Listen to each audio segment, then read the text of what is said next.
అందరికీ నమస్కారం. నా పేరు రంగనాథ్. సనాతన శ్రీ వెన్నెల ఎస్ఎస్వి యూట్యూబ్ ఛానల్కి అందరికీ స్వాగతం.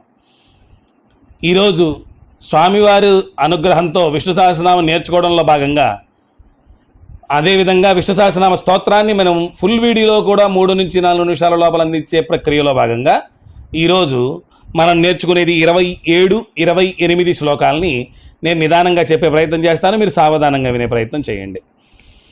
అసంఖ్యేయో ప్రమేయాత్మా విశిష్ట సృష్టకుచ్యుతి సిద్ధార్థ సిద్ధ సంకల్ప సిద్ధిద సిద్ధి సాధన వృషాహి వృషభో విష్ణు వృషపర్వా వృషోదర వర్ధనో వర్ధమానశ్చ వివిక్త శృతిసాగర.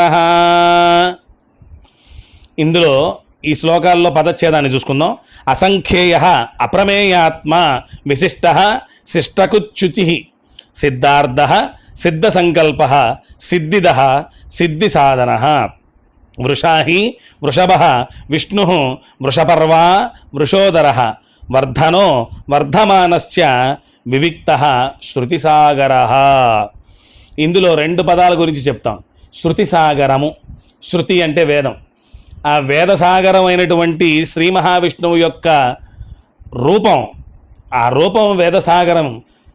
ఆ రూపానికి ఆది అంతము మధ్యము ఏమీ లేవు.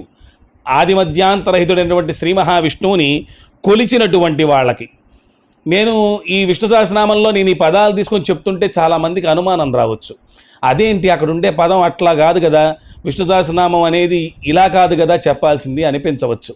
కానీ నేను ఈ సిరీస్ మొదలుపెట్టిందే విష్ణు సహస్రనామాన్ని నేర్పించడం అనేటటువంటి దాంట్లో భాగంగా ఆ శ్లోకాలను మీరు అర్థమయ్యేటట్టు నేర్చుకుంటూ ఆ వీడియోలో ఆ ఒక్క పదం ఏదన్నా నాకు నచ్చినది, నాకు అర్థమైంది, నేను బాగా పండితుడు నేను కాదు కాబట్టి నాకు అర్థమైనంత వరకు ఒక పదాన్ని తీసుకొని నేను తాదాత్మ్యత చెందిన దాన్ని మాత్రం మీతో నేరుగా పంచుకోవడం అనేదే ఇందులో నిగూఢ అర్థం. నిగూఢం కాదు, ప్రస్ఫుటంగా మీకు నేను చెప్పే విషయం అదే. ఇక అందుకోసం నేను ఎక్కడికన్నా పదం తీసుకొని చెప్తున్నప్పుడు అదేంటది అలా అనుకోకండి. జస్ట్ నా తాదాత్మ్యత ఎలా అనిపించిందో దాన్ని నేను మీకు పంచుకుంటాను. ఒకవేళ అంతకంటే గొప్పగా మీకు ఏమైనా అనిపించినా మీరు నాకు కామెంట్స్ రూపంలో చెప్పొచ్చు, లేదా ఫోన్ చేసి కూడా చెప్పొచ్చు. నేను ఎవరి నుంచైనా సలహా తీసుకోవడానికి సిద్ధమే. ఇక ఇందులో ఇంకో విషయం ఏంటంటే సిద్ధి సాధన, సిద్ధిద సిద్ధి సాధన. సిద్ధిని పొందడానికి మనకి అనువైనటువంటి ధ్యాన మార్గంలో మనలో ఉండేటటువంటి ఆజ్ఞాచక్రం దగ్గర పీట వేసుకొని కూర్చొని ఉంటాడు పరమాత్మ. లేదా పునర్జన్మ సిద్ధాంతాన్ని నమ్మినటువంటి మనం ఈ భాగంలో బొట్టు పెట్టుకుంటున్నాము. ఆ ప్రదేశంలో ఆజ్ఞాచక్రం ఉంటుంది. ఆ ఆజ్ఞాచక్రాన్ని ఆజ్ఞాపిస్తూ పరమాత్మ అయినటువంటి శ్రీమన్నారాయణుడు కూర్చొని ఉంటాడు. మీరు ఏ ధ్యానం అయితే చేస్తున్నారో ఆ ధ్యానానికి సంబంధించిన దేవత ఉంటాడు.